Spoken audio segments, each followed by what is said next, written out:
आदरणीय दर्शकहरू नमस्कार। म जगदीश खरेल। कार्यक्रम टक अफ द टाउनमा यहाँहरूलाई हार्दिक स्वागत छ।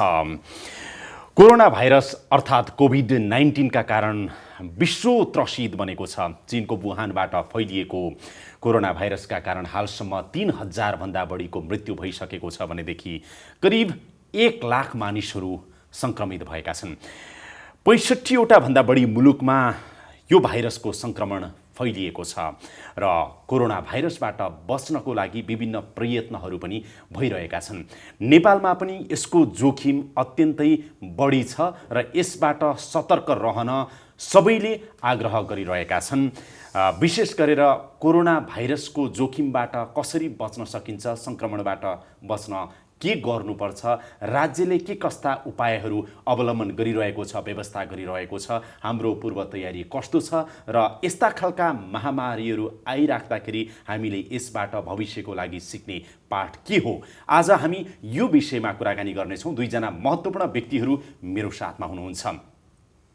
मेरो साथमा स्वास्थ्य मन्त्रालय हेल्थ इमर्जेन्सी अपरेसन सेन्टर का प्रमुख हुनुहुन्छ सागर दाहाल, यहाँलाई म हार्दिक स्वागत गर्न चाहन्छु। त्यस्तै गरेर मेरो साथमा हुनुहुन्छ सरुवा रोग विशेषज्ञ शुक्रराज ट्रपिकल तथा सरुवा रोग अस्पताल का प्रवक्ता समेत हुनुहुन्छ डाक्टर अनुप वास्तोला, यहाँलाई म हार्दिक स्वागत गर्न चाहन्छु। सबभन्दा पहिला डाक्टर साहबलाई नै सोध्न चाहन्छु, यो कोरोना भाइरस भयो भएन भनेर कसरी थाहा पाउने, यसको लक्षणहरू के हुन्छन् भन्नुहोस् त। यो कोरोना भाइरसले चाहिँ असर गर्ने हाम्रो जुन प्रणाली छ, यसलाई हामी श्वास प्रश्वास प्रणाली भन्छौँ। यसलाई चाहिँ विशेष गरेर रुगाखोकी लगाउने, घाँटी दुख्ने, श्वास प्रश्वासमा समस्या, यी 3टा लक्षण चाहिँ मुख्य छन्। र ज्वरो आउने, रुगाखोकी, ज्वरो, श्वास प्रश्वासमा समस्या हुने, यी लक्षणहरू चाहिँ मुख्य हुन्। र केही व्यक्तिहरू अलि वृद्ध उमेर पुगेका 60 वर्षभन्दा बढीका व्यक्तिहरूमा यसको कारणले गर्दाखेरि न्युमोनिया हुने, फोक्सोमा पानी जम्ने, श्वास प्रश्वासमा समस्या भएर सास फेर्न नसकेर आइसियु अथवा तपाईँको भेन्टिलेटरमा राख्नुपर्ने अवस्था हुने, विभिन्न किसिमका भित्री अङ्गहरू जस्तै मृगौलाहरूले काम गर्नु छोड्ने, केही व्यक्तिहरूलाई पखाला पनि हुने, यस्ता किसिमका लक्षणहरू देखिन्छन्। र मुख्य लक्षण भनेको तपाईँको ज्वरो आउने, रुगाखोकी लाग्ने, श्वास प्रश्वासमा समस्या हुने, त्यो चाहिँ मुख्य। अहिले तपाईँले यति भनिराख्दाखेरि जस्तो मान्नुहोस् न, हाम्रो जाडो मौसमबाट गर्मी मौसममा लाग्दाखेरि सिजनल फ्लू भनौँ न, अब ज्वरो आउने, रुगाखोकी लाग्ने, निमोनियासम्म हुने, श्वास प्रश्वासमा गाह्रो हुने, यो त कोरोना नहुँदा पनि सामान्यतया भइरहेछन्। अहिले पनि कयौँ ज्वरो रुगाखोकीका बिरामी होलान्, किनभने मौसम परिवर्तन हुँदैछ। तर अब यो सामान्य रुगाखोकी, ज्वरो, निमोनिया अथवा अरू श्वास प्रश्वासमा समस्या हो या कोरोनाका कारण मलाई अब कोरोनाको संक्रमण भइरहेको छ भनेर छुट्याउने चाहिँ कसरी? अब यो अहिले मौसमी रुगाखोकीको पनि समय हो। यहाँ दुईटा पाटोहरू हुन्छ। एउटा पाटोमा के हुन्छ भन्दाखेरि कोही व्यक्ति संक्रमण फैलिएको, समुदायमा फैलिएको, देशबाट फर्किएका व्यक्तिमा रुगाखोकी, ज्वरो आउने, श्वास प्रश्वासमा समस्या हुने लक्षणहरू देखिए भने ती व्यक्तिलाई कोरोना पनि हो कि भनेर शङ्का मान्नु पर्यो। तर जो व्यक्ति त्यस्ता ठाउँमा गएका छैनन्, त्यस्तो ठाउँबाट फर्केर आएका व्यक्तिको संसर्गमा आएका छैन, ती व्यक्तिहरूलाई मौसमी रुगाखोकी हो कि भनेर सोच्नु पर्यो। र अर्को एउटा इम्पोर्टेन्ट कुरा के छ भन्दाखेरि यो अहिलेको मौसमी रुगाखोकी चाहिँ एक्कासी ज्वरो आउँछ। अहिले कोही व्यक्ति अहिले ठिक छ, साँझ एक्कासी ज्वरो आयो, श्वास तपाईँको चाहिँ मांसपेशीहरू दुख्यो, टाउको अचाक्ली दुख्यो, अनि सुक्खा खोकी लाग्यो, बच्चाहरूमा कहिलेकाहीँ पखाला पनि हुनसक्छ। यस्ता लक्षण एक्कासी देखियो भने चाहिँ मौसमी रुगाखोकी हुनसक्छ।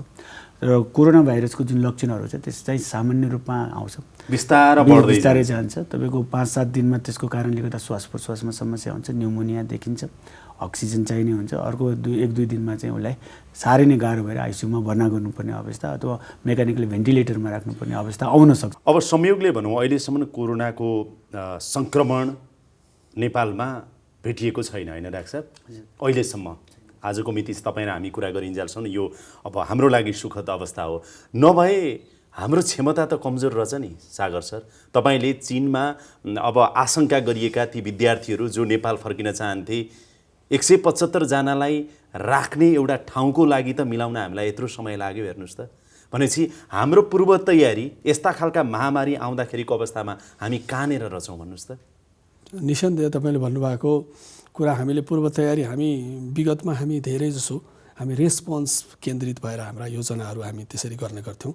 र क्रमिक रूपमा यो पूर्व तयारीको कुराहरूमा चाहिँ स्वास्थ्यमा पूर्व तयारीका थुप्रै पाटाहरूमा हामी एकदम साउन्ड रूपमा एउटा अति विकसित राष्ट्रले गर्ने जस्तो पूर्व तयारी नभए पनि पूर्व तयारीका केही नै कुरा सुरुवाती चरणमा पनि हामी छैनौँ। दक्षिण एसियाका अरू राष्ट्रले तपाईँ बङ्गलादेश हेर्नुहोस्, श्रीलङ्का हेर्नुहोस्, अब इन्डियाको कुरा त छोडिदिउँ नै, उनीहरूले सबले रेस्क्यु गरेर ल्याइसके पछाडि नाकाको चालले हाम्रो सरकारले गर्नु पर्यो भनेर मैले नम्र आरोप लगाएँ भने नि। तर त्यसको जुन किसिमबाट हामीले जसरी इन्गेजमेन्ट भएर जसरी त्यो क्वारेन्टाइनको व्यवस्थापन हामीले गर्न सफल भयौँ नि, यसमा मलाई के लाग्छ भने यो हामीले पूर्व तयारी यो खालको पूर्व तयारी हामीले गरेका थिएनौँ निसन्देह तपाईँले भन्नुभयो जस्तो। तर त्यसलाई त्यति छोटो समयमा त्यो जुन हामीलाई उपलब्ध समय थियो त्यो उपलब्ध समयमा चाहिँ त्यति समय आवश्यकतै नै पर्ने भएर त्यति समय लागेको बुझ्नु पर्यो। किनभने हामीले त्यसमा थुप्रै स्वास्थ्य आपतकालीन कार्य सञ्चालन केन्द्रको तपाईँ प्रमुख हुनुहुन्छ, तपाईँहरूको त त्यो स्वास्थ्य आपतकालीन तथा विपद व्यवस्थापन युनिटको प्रमुख पनि हो तपाईँ, पाठ सिकियो होला नि कम्तीमा। निसन्देह यसले अहिले समग्र सरकारले नै के कुरा अनुभूत गरिरहेको छ भने हामीलाई यस्तो खालको हामीसँग चाहिँ एउटा सर्वरोग अस्पताल जुन चाहिँ अहिले सर्वरोगको चाहिँ एकदम मेन हबमा बजारमा लगेर बसेको छ, त्यसको क्षमता थोरै छ अहिलेको परिवेशमा। हाम्रो जुन जनसङ्ख्याको अनुपातलाई र जुन किसिमका सङ्क्रमणका थ्रेटहरू हामीसँग आइरहेका छन्, सार्स आयो, मर्स आयो, अहिले हामी कोरोनासँग लडिरहेछौँ, हामी डेङ्गुसँग लडिरहेछौँ, यो इन्फेक्सियस डिजिजलाई ह्यान्डल गर्नलाई हामीलाई सर्वरोग अस्पतालको एफिसियन्सी, सर्वरोग अस्पतालको यो स्पेस क्यापासिटीलाई इन्हान्स गर्नुपर्ने रहेछ भन्ने एउटा रियलाइजेसन हामीले अझ यसले चाहिँ अझ बलियोसँग हामीलाई बुझ्नलाई मद्दत गरेको। क्वारेन्टाइनमा राख्नुपर्ने नेपाली जनता जो विदेशबाट रेस्क्यु गरेर ल्याउनु पर्ने छ उनलाई क्वारेन्टाइनमा राख्ने ठाउँ पनि हाम्रो रहेनछ। निसन्देह हो। अब त पाठ सिक्यो नि त, कम्तीमा अबको दिनमा नि महामारी आउन सक्छ, यस्ता खालको क्वारेन्टाइनमा राख्नुपर्ने हुनसक्छ। अब अहिलेदेखि हामी वर्कआउट गरौँ है भनेर अब तपाईँहरू पनि संवेदनशील हुनु पर्यो, हुनुभयो होला। एकदम यो विषयमा चाहिँ अहिले के रियलाइजेसन भएको छ, हामी के कुरामा चाहिँ सहमत छौँ भने हामी जति यो उसमा काम गर्ने मल्टी सेक्टरल टास्क टिम नै छौँ हामी, नेपाली सेनादेखि नेपाल प्रहरीदेखि विभिन्न मन्त्रालयका हामी सबै मिलेर यो काम गरिरहेका छौँ। यो सन्दर्भमा हाम्रो रियलाइजेसन के भयो भने यस्तो खालको क्वारेन्टाइन फेसिलिटीहरू चाहिँ अब हाम्रो लागि हाम्रो आवश्यकता रहेछ। हामीले हरेक प्रदेशमा चाहिँ यस्ता खालका संरचनाहरू अब निर्माण गर्नुपर्ने रहेछ भन्ने कुराहरूको पाठ चाहिँ नै हामीलाई यसले सिकाएको छ निसन्देह। डाक्टर अनु, पाठ सिकियो होइन? बिल्कुलै। 21औं शताब्दीमा यही कोरोना भाइरसका 3 किसिमका भाइरसहरू आइसके। सार्स कोरोना भाइरस 2 देखि 4 सम्म फैल्यो, 10% मान्छे मरे, 8000 भन्दा बढी व्यक्तिहरू सङ्क्रमित भए, 750 भन्दा बढी मान्छे मरे। 12 मा तपाईँको साउदी अरेबियाबाट मर्च कोरोना भाइरस भन्ने आयो, त्यो अहिले पनि व्यापक छ, त्यहाँ फैलिरहेको छ, अहिलेसम्म हराएको छैन। त्यसमा धन्न 35% मान्छे मर्छन्। त्यसपछि आयो अहिले यो नयाँ नोभेल कोरोना भाइरस, यसलाई चाहिँ अहिले हामीले सार्स कोरोना भाइरस 2 भनेर नाम दिएका छौँ र रोगलाई कोभिड-19 भनिन्छ। यो आयो, यसले चाहिँ धेरै व्यक्तिहरू सङ्क्रमित भयो तर मोर्टालिटी अलिकति कम भयो, तर लार्जेस्ट पपुलेसनलाई इन्फेक्सन गरेको भएर मोर्टालिटी थियो। यो भोलि पनि आउँछ। यी मात्र होइन, अन्य रोगहरू आउँछ। तर सावधानी अब अपनाउनै पर्यो, अब पूर्व तयारी अब गर्नै पर्यो। अब आउने दिनमा आउन सक्ने यो जति पनि रोगका प्रकोपहरू छन्, पेन्डेमिकहरू, इपिडेमिकहरू, रिइमर्जिङ डिजिजहरू छन्, त्यसको व्यवस्थापनको लागि चाहिँ पूर्व तयारी चाहिँ अब गर्न जरुरी छ। र मलाई जहाँसम्म लाग्छ हामी अब जिम्मेवारी निकायमा म पनि छु, यसलाई चाहिँ केही न केही हदसम्म पुर्याएर मात्र हामी चाहिँ यसलाई अगाडि बढाउने काम चाहिँ गर्छौँ। तर सबभन्दा ठुलो कुरा के छ भन्दा यसमा स्वास्थ्य मन्त्रालयले मात्र काम गरेर हुँदैन, यसमा सम्पूर्ण जिम्मेवार मन्त्रालयको पनि यसमा रोल हुन्छ। र पटक झकझगाउनको लागि चाहिँ मलाई के लाग्छ भन्दा पत्रकार मित्रहरूको पनि ठुलो रोल हुन्छ। होइन, हामीले यसै सन्दर्भमा राष्ट्रिय विपद जोखिम न्यूनीकरण तथा व्यवस्थापन प्राधिकरणका अहिले भर्खरै नियुक्त हुनुभएका कार्यकारी प्रमुख अनिल पोखरेलसँग पनि कुराकानी गरेका छौँ। उहाँहरूको तयारी, उहाँहरूले गरिरहेको काम चाहिँ कस्तो छ, यो एकचोटि हेरौँ। यो कोभिड-19 जस्ता यस्ता खालका विपदहरू यसलाई हामीले भोगेका विपदहरू भएनन् होइन, यसमा हाम्रो अनुभवहरू छैन। अरू मुलुकहरूको मुख्यतया चीन सरकार र अन्य हाम्रा छिमेकी राष्ट्रहरूले कसरी गरिरहेछन् भन्ने कुराको त्यो अनुभवको आधारमा मुख्यतया यो चिजको जानकार र अग्रणी मन्त्रालय भनेको स्वास्थ्य मन्त्रालय हो, उहाँहरूले यसलाई अगाडि लिएर गइरहनु भएको छ। त्यसलाई हाम्रो प्राधिकरण, हाम्रो मन्त्रालय, गृह मन्त्रालय चाहिँ यसलाई समन्वयकारी हामीहरूको रोल हुन्छ। त्यो त्यो समन्वय गर्ने, उहाँहरूलाई ब्याकअप गर्ने, उहाँहरूलाई सपोर्ट गर्ने रोल हामीहरूको मुख्य हुन्छ। यो क्रममा चाहिँ हामीले WHO लगायत संस्थाहरूसँग, स्पेसली स्वास्थ्य मन्त्रालयले अन्य मुलुकका अनुभवहरू के छन् त्यसको आधारमा हामीले नेपालले हाम्रो तयारीहरू गर्ने, विगतका अहिले जुन हामीहरूले वुहानबाट जुन विद्यार्थीहरू जुन लिएर आयौँ त्यो कामहरूमा हामीले संयुक्त रूपमा काम गर्ने, त्यो कामहरू गऱ्यौँ।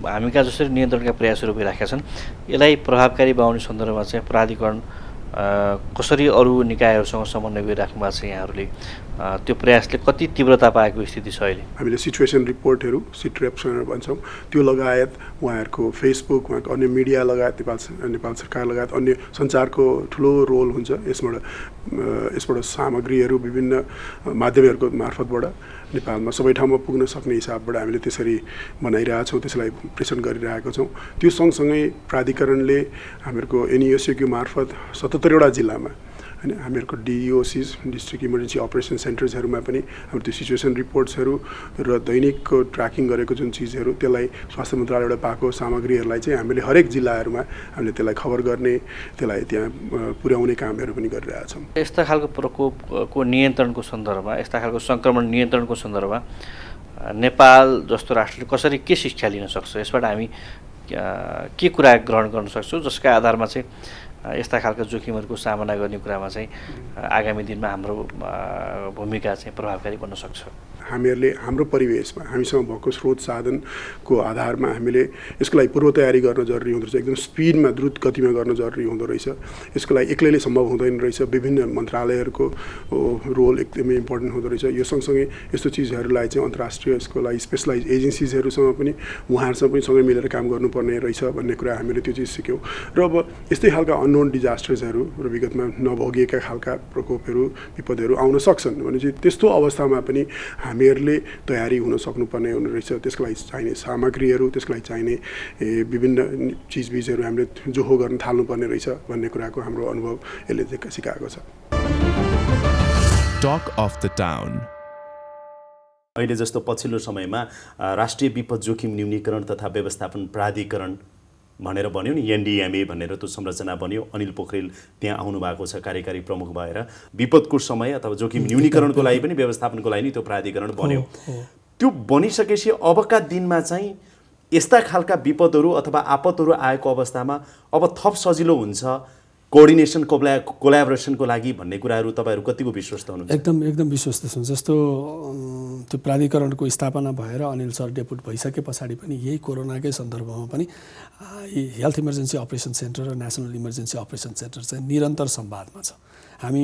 हामी कसरी काम अगाडि बढिरहेको छ भन्ने कुराहरू NEOCले पनि यसलाई हेरिरहेको छ। हामी उहाँहरूलाई रिपोर्ट गरिरहेका छौँ, इन्फर्म गरिरहेका छौँ र उहाँहरूबाट हामी के आश्वासन पनि पाइरहेका छौँ। के हामीलाई ढाडस पनि छ भने तपाईँहरूलाई कुनै चिज मोबिलाइजेसन गर्नु पऱ्यो, कुनै रिसोर्स मोबिलाइजेसन गर्नु पऱ्यो भने हामीलाई यो सम्पूर्ण कुराहरूमा तपाईँहरूलाई हामी सहयोग गर्नलाई चाहिँ तत्परता छौँ भनेर उहाँहरूले जुन स्टेवर्डसिप जुन चाहिँ प्राधिकरणले लिएको छ त्यो निकै नै सराहनीय छ। र आगामी दिनमा हामीले कुरा पनि गरेका छौँ।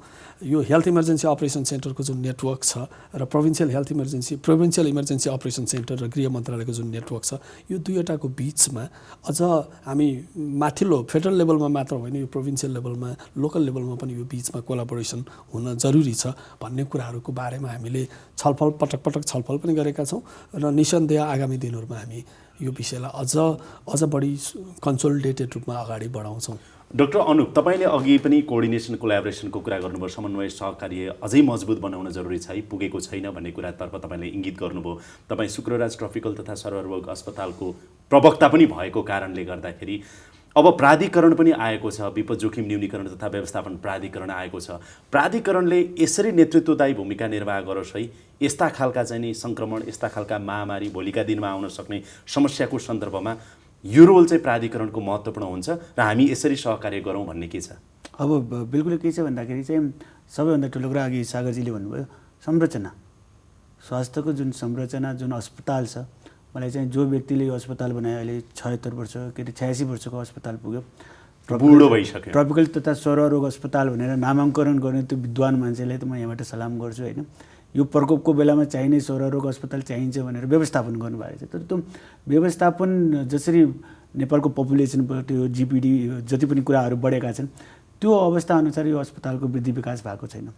यो अस्पतालको वृद्धि विकासमा यसको रोलको बारेमा चाहिँ अब यो प्राधिकरण बनिसकेपछि सर्वरोगको विपदको बेलामा यो अस्पताललाई कसरी स्ट्रेन्थनिङ गर्न सकिन्छ पहिलो पाटो। दोस्रो पाटो अस्पताल मात्र भएर हुँदैन, अस्पतालमा काम गर्ने कर्मचारीहरूको वृद्धि विकास, त्यहाँ चाहिने ह्युमन रिसोर्सहरू कुन लेभलसम्मका हुनुपर्छन् भनेपछि यी जम्मै प्रकोपलाई धान्ने एउटा जुन केन्द्र छ त्यो केन्द्रको व्यवस्थापनका लागि आवश्यक जति पनि यो निर्देशन अथवा यसलाई बनाउनका लागि गरिनुपर्ने प्रयासहरू चाहिँ स्वास्थ्य मन्त्रालयसँग कोअर्डिनेसन गरेर यो जति प्राधिकरण बनाएको छ त्यसले गर्यो भने भोलि आउँदा दिनहरूमा पनि यस्ता किसिमका आपतकालीन रोगहरू, इमर्जिङ रिइमर्जिङ रोगहरूको व्यवस्थापन गर्नको लागि चाहिँ एक किसिमको राम्रो किसिमको प्रयास हुन्छ जस्तो लाग्छ। र अर्को कुरा के हुन्छ भन्दाखेरि हामीले आफूले कपडा लगाउँदाखेरि ऐना हेर्दाखेरि हामी आफूले सधैँ राम्रो भएको जस्तो लाग्छ, तर साँच्चै हामी राम्रोसँग काम गरिरहेका छैनौँ भन्ने कुराको त्यसको एक किसिमको अनुभूति दिलाउनमा पनि यो प्राधिकरणले केही रोल खेल्छ कि जस्तो मलाई मेरो आफ्नो तर्फबाट लाग्छ। र यो देशको लागि चाहिँ आवश्यक पनि एउटा सर्वरोग अस्पतालको आवश्यक पनि सम्पूर्ण पूर्वाधार चाहिँ अबको अवस्थामा अहिले हामीले पछिल्लोपल्ट 2-3टा प्रकोपहरू हेरिसक्यौँ। डेङ्गुकै प्रकोप, 2009को स्वाइन फ्लू भनेर भन्थ्यौँ त्यसको प्रकोप, त्यो प्रकोपहरूलाई हेर्दाखेरि यो बृहत अस्पतालको आवश्यकता छ अब यो हेर्नु। अब मैले चाहिँ किन भन्दाखेरि म सर्वरोग अस्पतालमा काम गर्ने व्यक्ति भएको, आफै सर्वरोग विशेषज्ञ भएको कारणले गर्दाखेरि म मेरो अस्पतालको बारेमा मात्र कुरा गरिरहेको छु। यसलाई चाहिँ अबको दिनहरूमा चाहिँ एकदम व्यवस्थित अलिकति राम्रो उसमा लानको लागि स्वास्थ्य मन्त्रालय तथा यो अहिले जुन बनेको प्राधिकरणको सहकार्यले पक्कै पनि हेल्प पुग्छ जस्तो चाहिँ मैले अनुभूति लिएको छु। डाक्टर अनुप, हामी अन्तिममा आएका छौँ। अब कोरोनाको सङ्क्रमणबाट बच्नको लागि आम नेपाली जनताले के सावधानी अपनाउनु पर्यो, के गर्यो भने बच्न सकिन्छ, तपाईँ के सल्लाह दिनुहुन्छ?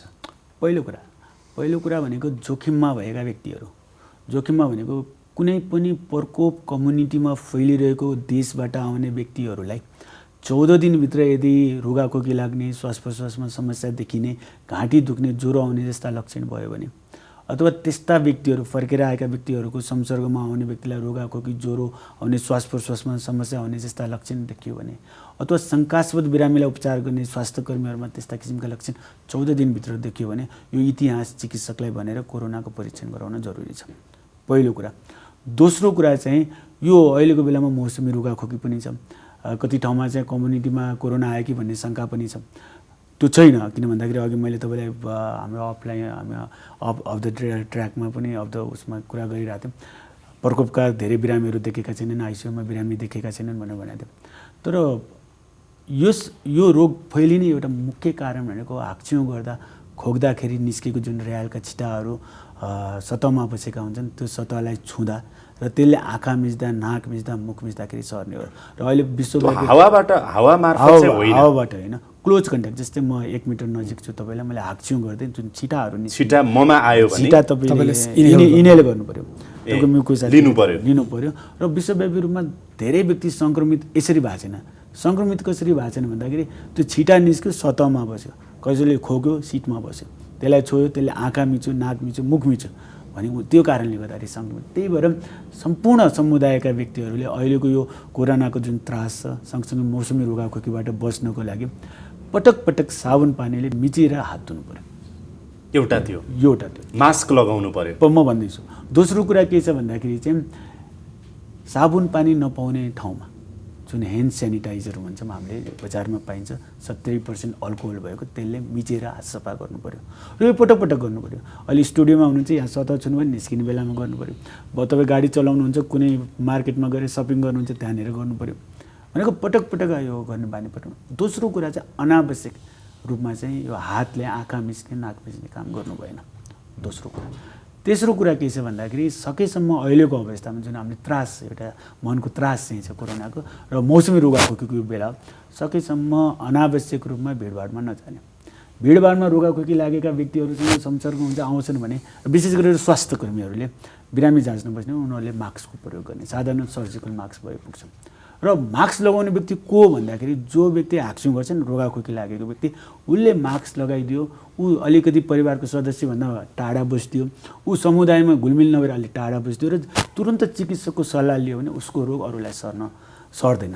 त्यसै कारण जो व्यक्तिलाई रुगाखोकी लागेको छ त्यो व्यक्तिले जिम्मेवारीपूर्वक चाहिँ मास्क लगाइदिने र तुरन्त चिकित्सकको सल्लाह लिन जाने र अलिकति परिवार र समुदायबाट टाढा बस्थ्यो भने समुदायमा रोग फैलिँदैन। यो- यी कुराहरूलाई हामीले अहिले चाहिँ ध्यान दिन जरुरी छ। कोरोना भाइरसको यो आयु कति हुन्छ? यो गर्मी लागेसँगै यो भाइरस हराउँदै जाने हो? यसको अनुसन्धानहरू आउँदैछन्, अब के देखिन्छ। तर के छ भन्दा अहिले तपाईँले पछिल्लो समय हेर्नुभयो भने थाइल्यान्ड भनेको धेरै चिनिया नागरिक जाने देश, समुदायमा त्यहाँनिर धेरै व्यक्तिहरू फैलिएलान् भन्ने हामीले सोचेका थियौँ। त्यस्तो किसिमले प्रकोप देखेको छैन। त्यहाँ गर्मी छ नि त। त्यहाँ गर्मी छ। मलेसियामा त्यस्तो देखेको छैन। तर जति पनि जाडा कन्ट्रीहरू छन्, चिसो लागिरहेको ठाउँहरू छ, जस्तै युरोप चिसो छ, इरानमा तापक्रम पनि चिसो नै छ, कोरियाको तापक्रम हेर्नु भने अहिले पनि माइनसमा कति ठाउँमा पुगेको छ।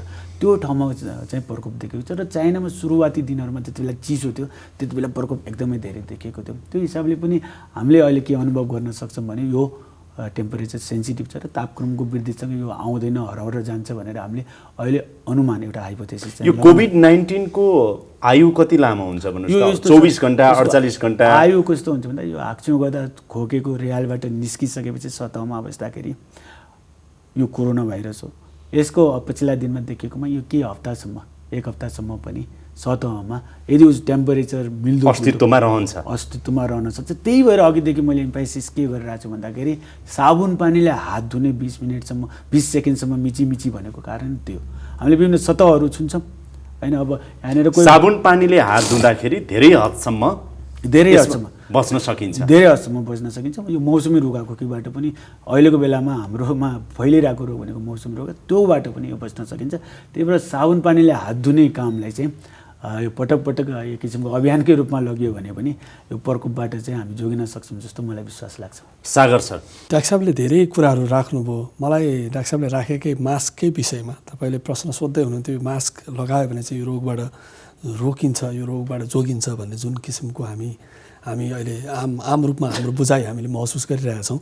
त्यसमा डाक्टर साहबले अघि राखिसक्नुभयो। तर मलाई पनि के स्ट्रेस गर्नु मन लाग्यो भने यो हात धुने कुरा भन्दा महत्त्वपूर्ण त्यो मास्क होइन र मास्क बढी चाहिँ हात धुने नै हो र मास्क चाहिँ नि हजुरको कसले लगाउने भन्ने बारेमा पनि अहिले संसारभरिका मान्छेहरूमा अहिले त 65 भन्दा बढी देशहरूमा यो फैलिसकेको छ। त्यो हिसाबले हेर्दाखेरि यो मास्कको प्रविधिलाई हामीले राम्रोसँग बुझेनौँ भने चाहिँ मास्कको अभाव हुनसक्छ मार्केटमा। अहिले अभाव भइरहेछ। त्यो एउटा पनि हामीले बुझ्नुपर्छ। अहिले अभाव भइरहेछ। र अर्को यसको प्रभावकारितालाई पनि अध्ययन मनन गर्दै हामीले के गर्नु पर्यो भने यो मास्क भनेको चाहिँ अहिले विश्व स्वास्थ्य सङ्गठनले, इभन अमेरिकाको तपाईँको सेन्टर फर डिजिज कन्ट्रोलले समेत के अपिल गरेको छ भने मास्क चाहिँ बिरामीको सम्पर्कमा जानुपर्ने स्वास्थ्यकर्मीहरू, उनीहरूलाई हेरविचार गर्नुपर्ने घरका मान्छेहरू र बिरामी स्वयंले प्रयोग गर्ने साधन हो, न कि आम रूपमा चाहिँ यो रोकथाम गर्ने साधन हो भन्ने कुरा राखेको छ। तसर्थ यसतर्फ पनि मैले पुरै पटक डाक्टर साहबले राख्दै पनि मैले यसलाई जोड दिन चाहेँ। र अर्को कुरा चाहिँ यो रोग चाहिँ अब पहिला जुन किसिमबाट अब यो हामीले छलफल लगभग धेरै कुराहरू गरिसकेका छौँ। यो रोग जुन किसिमबाट प्रसार भइरहेको छ त्यो प्रसारलाई चाहिँ 2 हप्ता अगाडिसम्म चाहिँ यसको प्रसार चाहिँ बाहिरी मुलुकहरूमा कम थियो। त्यसले गर्दाखेरि हामीले हेर्ने हाम्रो दृष्टिकोण यसको बारेमा अलिक फरक थियो। अहिले अन्यत्र देशहरूमा धेरै फैलिएर गइसके पछाडि हामी यो यसको जोखिममा छैनौँ भनेर भन्ने होइन। अब हामीले एकले अर्कालाई यो रोग आउँछ, यो रोग आयो भने हामी कसरी रोक्छौँ र मैले के गर्छु, एउटा संस्थाले के गर्छ, मिडियाले के गर्छ, स्वास्थ्य मन्त्रालयले के गर्छ, अस्पतालले के गर्नुपर्छ भन्ने बारेमा हामी सबैले नै पूर्ण रूपमा तयारी गर्नुपर्ने, हामी तयार हुनुपर्ने। कसैले जानकारीको लिएर आफूलाई चाहिँ तयार गर्नु पर्यो भने कसैले आचरणमा परिवर्तन गर्नुपर्ने लगायतका कुराहरू हामीले ध्यान दिनुपर्छ। स्वास्थ्य मन्त्रालयको तपाईहरू त अहिले यो स्वास्थ्य आपतकालीन कार्य सञ्चालन केन्द्र भनेको एउटा सचिवालय पनि हो। अहिले यो कोरोना भाइरसको सन्दर्भमा होइन त तपाईहरू सचिवालयको रूपमै तपाईहरू काम गरिराख्नु भएको छ भने चाहिँ अब थप बढ्न नदिन, नियन्त्रण गर्न, जनताको जीवन जोगाउन, जोखिमबाट बचाउनको लागि तपाईको अन्तिममा कमिटमेन्ट के हुन सक्छ संस्थागत रूपमा? यसको लागि हामीले रोगी पत्ता लगाउने, पत्ता लगाएका रोगीहरूको सम्पर्कमा आएका व्यक्तिहरूको पहिचान गर्ने र ती पहिचान गरेका व्यक्तिहरूलाई सतर्कता अपनाउन लगाउने र उनीहरूमा रोग देखा पर्छ कि पर्दैन भनेर निगरानी गर्ने र पर्सनल प्रोटेक्सनको मेजरहरू चाहिँ हामीले छलफल गऱ्यौँ। र त्यो संस्थागत रूपमा, त्यो सामुदायिक रूपमा, त्यो चाहिँ व्यक्तिगत रूपमा चाहिँ त्यसलाई गर्ने भन्दा अरू विकल्पहरू विश्व समुदायसँगै छैन यसको बारेमा। र त्यसकारण र हामीसँग मेडिकल साइन्सले एउटा कुरा के दिएको छ भने यसमा 80% मान्छेहरूमा चाहिँ तपाईँको सामान्य खालको लक्षण देखिन्छ र जुन लक्षण देखिएका व्यक्तिहरूलाई हामी अन्य सामान्य रुगाखोकी जस्तै गरेर हामी घरमै राखेर पनि त्यसलाई उपचार गर्न सक्छौँ, जसको लागि हामीले अस्पतालमा लिएर आएर उपचार गर्नु पर्दैन। बाँकी रहेको 20% को जुन छ त्यो 20% को लागि जसरी शुक्रराज ट्रपिकल हस्पिटलमा डाक्टर साहबहरूले 1 लेभलको तयारी गर्नुभएको छ र हाम्रो फर्स्ट कन्ट्याक्ट हस्पिटलको रूपमा पनि उहाँहरूले सर्भ गरिरहनु भएको छ स्वास्थ्य मन्त्रालयको भने, त्यस्तै अन्य थुप्रै अस्पतालहरू छन्। हरेक प्रदेशमा पनि यसको तयारीहरू गरिँदै आएको छ। त्यसकारण बिरामी भए पछाडि गर्नुपर्ने सेवा जसलाई अति घनीभूत रूपमा स्वास्थ्य सेवा उपलब्ध गराउनुपर्छ, अक्सिजन नै दिएर राख्नुपर्छ, भेन्टिलेटरको प्रयोग गर्नुपर्छ, सघन उपचार उपलब्ध गराउनुपर्छ, त्यसको तयारीमा स्वास्थ्य मन्त्रालय जुटेको छ। त्यसकारण मेरो अपिल चाहिँ के हो भने यसको बारेमा थाहा पनि पाउनु पर्यो। पहिला जस्तो धेरै कुराहरू थाहा थिएन, त्यतिखेर हामीलाई थाहा नभएको चिजको डर लाग्छ निसन्देह रूपमा। अहिले हामीले यसको बारेमा धेरै कुराहरू थाहा पाइसकेका छौँ। त्यसकारण धेरै आत्तिनु पर्दैन, तर सजगता र सतर्कता चाहिँ अपनाउनु पर्यो, होइन त? अब यस्ता खालका महामारीहरूको जोखिमको सन्दर्भमा पूर्व तयारी, व्यवस्थापन अथवा रोकथामको लागि आगामी दिनमा यहाँहरूको प्रयास के हुन्छ, यहाँहरूको प्रतिबद्धता के हुन सक्छ? म छोटो लिखित प्रतिबद्धता पनि यहाँहरू दुवैजनाबाट लिन चाहन्छु।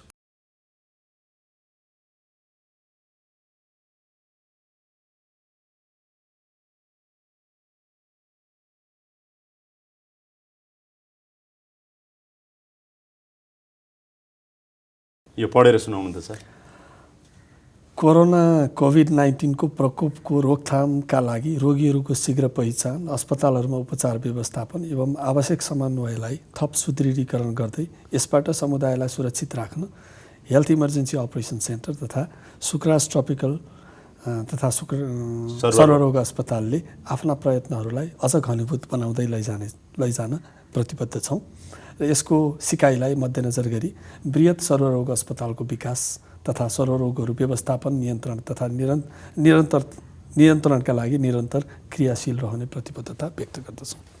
सागर दाहाल एचइओसी प्रमुख, त्यसै गरेर डाक्टर अनुप वास्तोला प्रवक्ता, शुक्रराज ट्रपिकल तथा सर्वरोग अस्पताल, सर्वरोग विशेषज्ञ, यहाँहरूले जुन प्रतिबद्धता व्यक्त गर्नुभएको छ यो कार्यान्वयन गर्नुहोस्।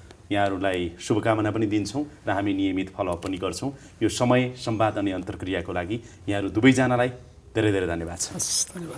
धेरै धन्यवाद।